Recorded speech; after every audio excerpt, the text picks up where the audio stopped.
vient d'expliquer, vous avez compris. Et puis, je pense que vous avez des questions.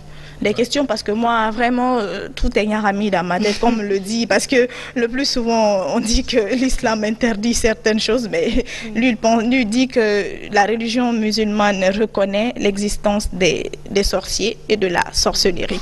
Donc déjà, il y a ce premier point. Le deuxième point aussi, il y a des personnes qui rêvent. Par exemple, tu rêves de quelque chose la nuit, 2 jours ou 1 semaine après, ça se réalise. Il y a des personnes qui ne rêvent jamais. Il y a des personnes aussi qui ne font que des cauchemars. Donc, toi, tu es devant ta télé, tu vois tout ce que Monsieur Khan est en train d'expliquer, tu te dis, ben, je suis dans quelle catégorie? Franchement, ta tête va être Nyarami comme Amika sur ce plateau. Il y en a qui rêvent de tout ce qu'il a dit là, il y en a qui voient tout ça en fait. Aujourd'hui, c'est le premier rêve, demain c'est le deuxième, après-demain c'est le troisième. Et moi, ce que je veux savoir, vous êtes une ONG, c'est ça? Effectivement. D'accord. Et pourquoi vous avez choisi de vous lancer en fait dans ce domaine? Parce qu'il faut le dire aussi, comme on le dit souvent, il y a plein d'imams qui le font. En fait, quand tu as des rêves, tu pars les rencontrer et tout, leur expliquer ce que tu as rêvé. Ils arrivent quand même, comme Amika le disait tout à l'heure, oui, à faire des interprétations. Et même de donner des sacrifices. Oui, on demande même d'enlever certains sacrifices.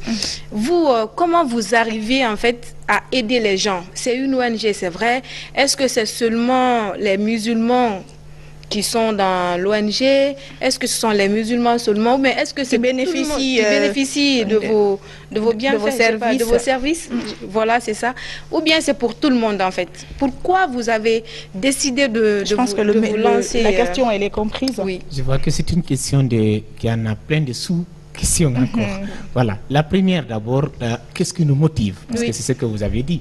Et la motivation d'abord provient le souci de contribuer à notre politique socio-sanitaire du pays. J'ai évolué plus de 25 ans dans la vie de mouvement islamique, dans les associations islamiques. J'ai constaté, parce que j'étais de l'AEMG, l'Association des élèves étudiants musulmans de Guinée, j'ai participé aussi dans d'autres pays de la sous-région. Mais on a constaté dans les écoles les filles qui faisaient des crises, qu'on n'arrivait pas à trouver solution. On demandait des contributions pour verser le sang dans les écoles. Des pasteurs venaient faire les prières. Des musulmans venaient leur faire des lectures du Coran. On n'arrivait pas à comprendre le phénomène.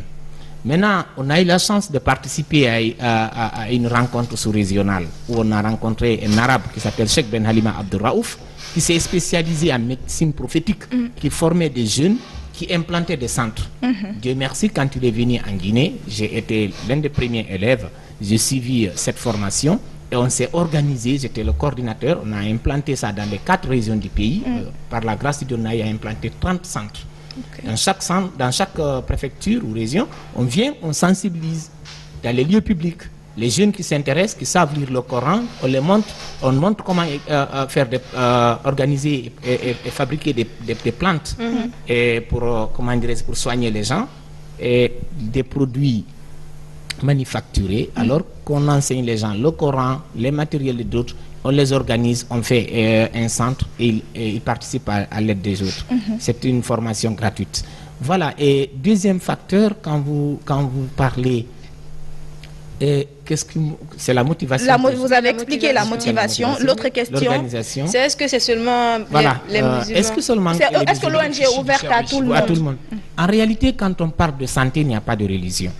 D'une religion, on peut aller vers la santé de tout le monde. C'est-à-dire, nous recevons des chrétiens, des musulmans, des personnes sensées. Pourquoi? On soigne des bébés, on soigne des fous. On ne peut pas demander le fou, toi tu es de quelle religion? Alors s'il faut soigner le fou, on ne peut pas se focaliser de la religion. Mais ni le plus souvent, voilà. Le fou qui est soigné est souvent recommandé bien vient avec un de ses parents. Donc par rapport à cela, vous écoutez, mais ce n'est pas le parent que tu es en train de soigner, bien sûr. C'est le fou. Parce que le parent, tu ne peux pas soigner le parent et que le fou guérit à sa place. Non, ce que j'ai envie de dire, parce que quand vous dites que le fou ne peut pas te dire qu'il est musulman ou chrétien, par exemple, non, je suis le fou, vous savez, quand on a la folie, on n'a plus de contraintes religieuses. Ok. Ni l'islam, ni le chrétianisme, ni le juif, ni aucune autre religion ne peut être coordonné par celui qui a du manque de mental. Parce que là, on ne parle plus de religion. Il n'y a plus de conviction à quelqu'un qui n'est pas, qui est fou, hein, qui n'a pas le mental. Maintenant, je vous dis, c'est l'exemple de la manière qu'on peut soigner le fou sans lui demander la religion ou bien lui faire des recommandations religieuses. Qu'on peut soigner le bébé, qu'on ne peut pas poser la question à ce bébé quelle est ta conviction. Ça, c'est pour vous dire qu'on peut soigner tout être humain. D'accord. Et deuxièmement, le prophète sallallahu alayhi wa sallam, ses compagnons ont soigné pour la première fois un roi non musulman, un roi athée. Ils sont venus dans une localité, on ne les a pas bien accueillis, et Dieu a éprouvé le roi de la localité par un scorpion qui l'a piqué. Ils sont venus demander est-ce qu'il y a quelqu'un qui peut lui soigner. Il dit oui, il le peut. Alors il a soigné à l'aide du Coran. Alors pour vous dire un peu, on peut soigner même les non-musulmans. D'accord. Alors l'autre question, Rougui, si tu me permets, parce que vous dites que vous traitez les crises hystériques des jeunes filles en milieu scolaire et universitaire. Parce que quand j'étais encore sur les bancs, je vais taire le nom de mes camarades de classe qu'il faisait, hein, mais on avait un professeur qui était vraiment, il était sévère. Quand on avait son cours, il fallait restituer. Et tout, si toi tu sais que tu n'as pas révisé, tu n'as pas maîtrisé le cours passé, il y a certaines filles qui disent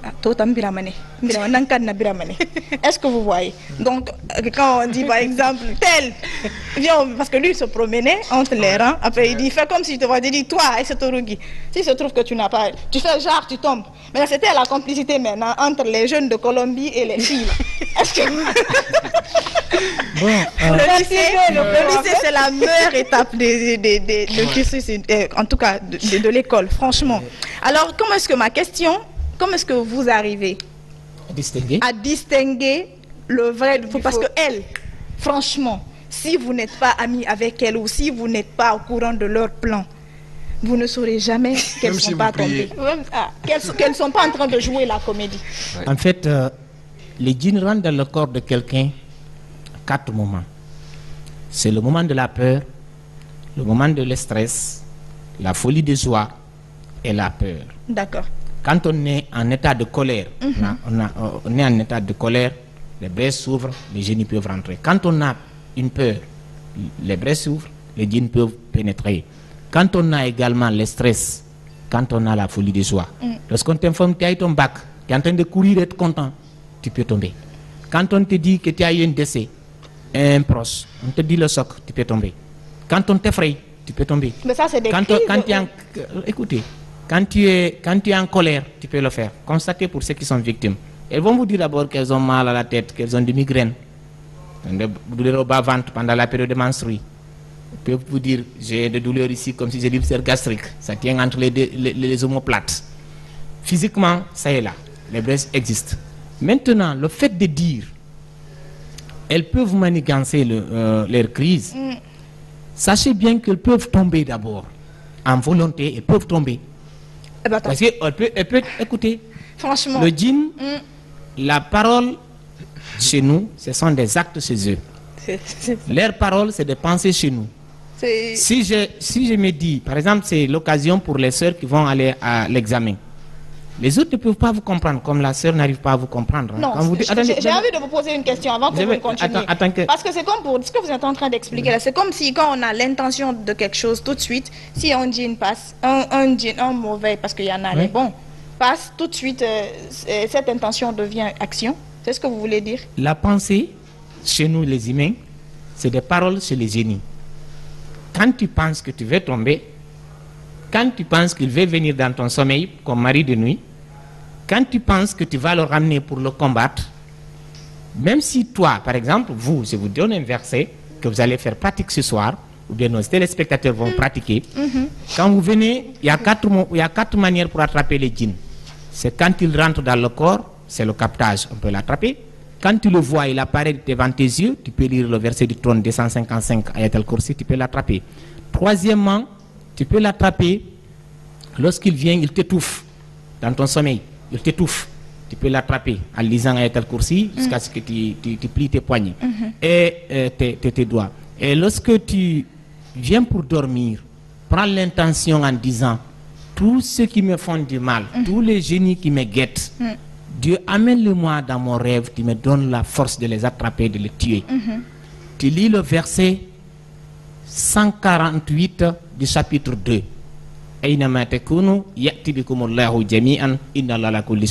Partout que vous soyez, vous les ennemis, les génies, les sorciers, Dieu vous enverra tous. Il est capable de toutes choses. Quand vous faites ça, ils vont venir. Alors, pour vous répondre, lorsque nos sœurs partent à l'examen, parce que surtout c'est ce qui m'a amené pour vous parler, quand vous partez à l'examen et vous développez la peur, est-ce que je ne veux pas tomber? Est-ce que je ne veux pas tomber? Est-ce que quand vous développez ça, c'est comme si vous bipez le djinn. C'est comme si vous le préparez. Plutôt, c'est le contraire qu'il faut développer. C'est de dire je ne veux pas tomber. D'accord. Alors